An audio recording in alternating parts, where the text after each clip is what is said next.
আপনিও যদি আপনার মনের মধ্যে আসা ভুলভাল এবং নেগেটিভ চিন্তাগুলোকে কন্ট্রোল করতে না পারেন আর মনের মধ্যে চলা এই নেগেটিভ চিন্তাগুলোর জন্য কোনো কাজে মন না দিতে পারেন, শান্তিতে থাকতে না পারেন, তাহলে আজকের এই ছোট্ট গল্পটা আপনার জন্য।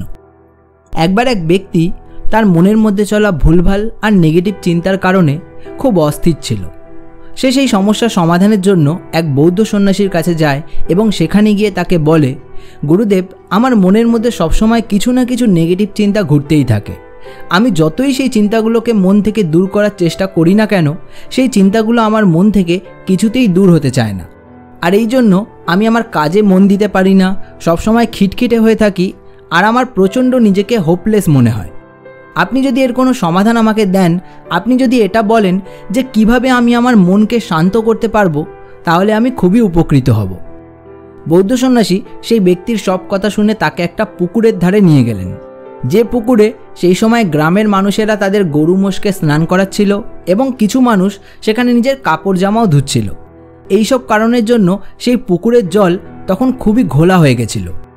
পুকুরের ধারে গিয়ে সেই বৌদ্ধ সন্ন্যাসী সেই ব্যক্তিকে জিজ্ঞেস করেন, তুমি কি এখান থেকে পুকুরের নিচের মাটি দেখতে পাচ্ছ?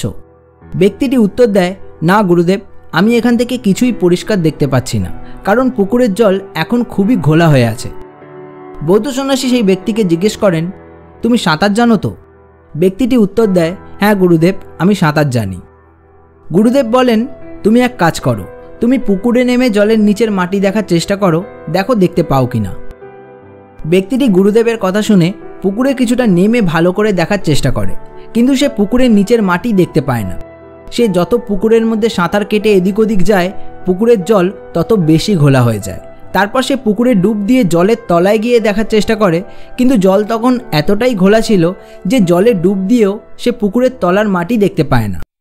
বেশ কিছুক্ষণ চেষ্টা করে সে ফিরে আসার বৌদ্ধ সন্ন্যাসীকে বলে, গুরুদেব, আমি অনেক চেষ্টা করলাম, কিন্তু কিছুতেই পুকুরের তলার মাটি দেখতে পেলাম না।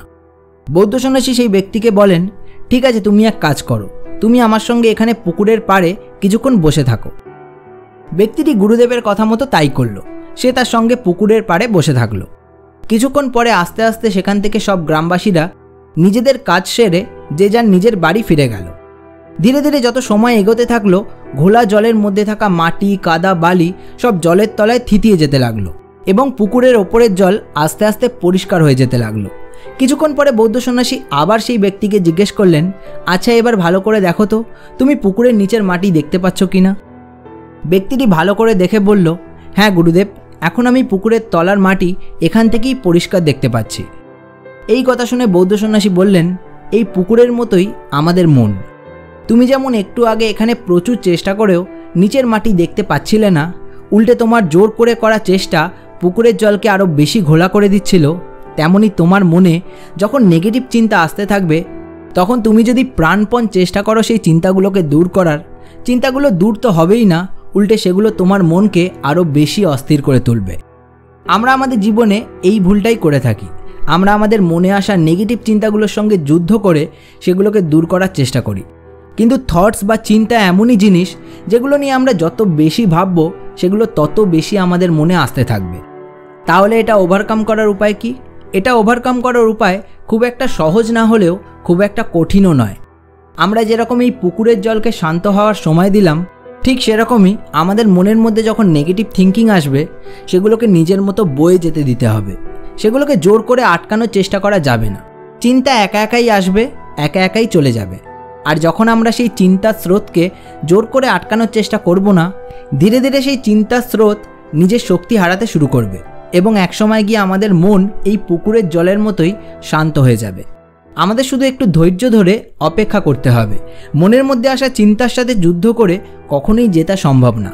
নেগেটিভ থিঙ্কিংকে ওভারকাম করতে হলে আমাদের জোর করে চেষ্টা করার বদলে শান্ত হয়ে অপেক্ষা করতে শিখতে হবে। এবং এই শান্ত হয়ে অপেক্ষা করার আর চিন্তাকে নিজের স্রোতে বয়ে যেতে দেওয়ার সবচেয়ে বড় এক্সাম্পল হলো ধ্যান বা মেডিটেশন করা। এবং আমরা সবাই জানি যে ধ্যান বা মেডিটেশন আমাদের মনকে শান্ত করতে কতটা সাহায্য করে। আপনাদের এই ব্যাপারে কি মতামত কমেন্টে লিখে জানাবেন। আর ভিডিওটা ভালো লেগে থাকলে এটা অবশ্যই একটা শেয়ার করে দেবেন।